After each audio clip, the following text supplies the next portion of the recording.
If you try to incorporate too many of the actual words from the question, you'll end up not saying anything unique. Like you'll be trying too hard to just to get those words in, and then you'll become unstuck. So best to focus on the key 2 to 3 words. Often it's maximum of 3, often it's 2 key terms in the question.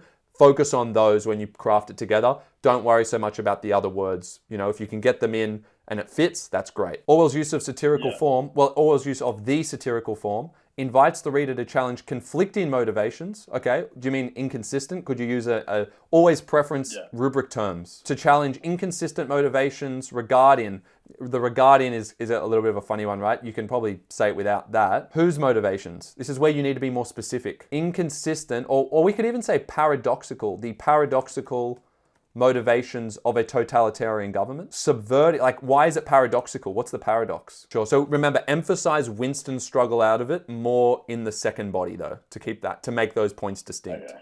Doesn't mean you don't talk about Winston in the first body. You just don't focus on any rebellious acts.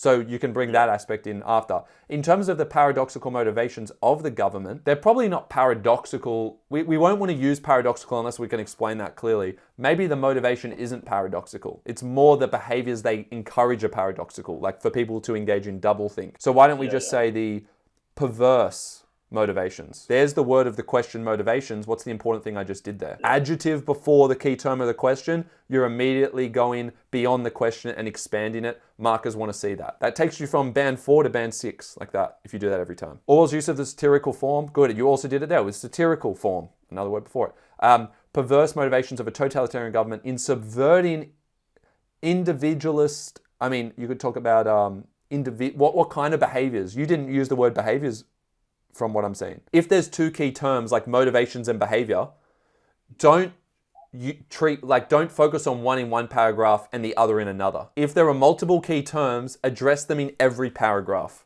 together, but try and link them to what you were going to talk about. Then you'll find what motivations are relevant in the second body. What do you think what motivations are going to be relevant in the second body? Exactly, to what? His motivation to, you're already doing the expansion. You have to do the expansion in a way that suits the body paragraph.